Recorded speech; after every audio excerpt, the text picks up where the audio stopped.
Welcome to Fitts Law in 5 minutes. Today in the agenda is why Fitts Law, what it predicts, links to information theory, how is it used, and the flavors. And the learning outcome is to be able to apply it to interpret data. First slide I show to my students with a question, which one is better? Fitts Law can help us. Second slide I show is the control panel of the 3 Mile Island nuclear power station. According to Don Norman, this power station melted down because the panel was hard to use. And another question I pose to my students is, what happens when you have bad UX? So what does Fitts Law predict when we have an input device and we want to reach a target? The Fitts Law predicts how long it will take. And the law says A plus BID. A is usually the reaction time of the human, and B is a constant that depends on the device, and ID is called index of difficulty, and it's D divided by R. In other words, how many times the target fits in the distance. And we measure this in beats. Now, if we look at the model of the motor sensory muscle system, and we look at how the human plans a path to a target, it's not a straight line.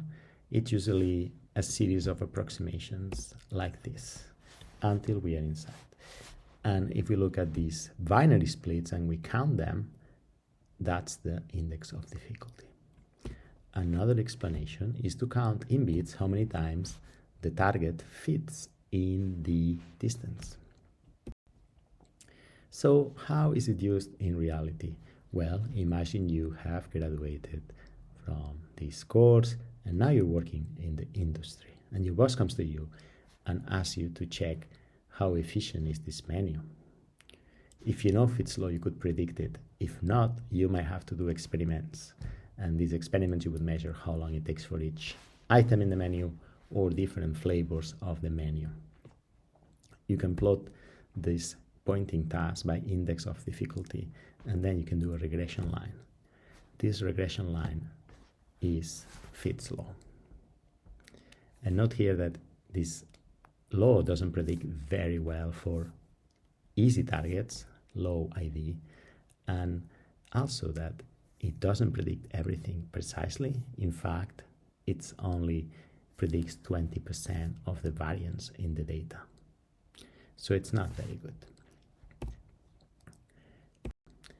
In our lab, we use Fitts Law to assess how new devices compare to standard devices. For example, we can ask the users to do different tasks of different difficulty and plot against time, like this. And then we can use Fitts Law to check that everything is correct. But interestingly, more important than looking at time is more interesting to look at throughput. And we can look at throughput dividing the bits of the index of difficulty by time. When we do this, a single number can describe how good a device is in transferring information bits from the human to the machine. Also, there are different flavors of this law with different formulas, so it's good to know them to see which one suits your needs. Conclusion. Fitts Law shifted the perspective from human error to design, and also it was the first time somebody applied a quantitative formula to what later became the field of HCI. This was important because it legitimized the field becoming a science.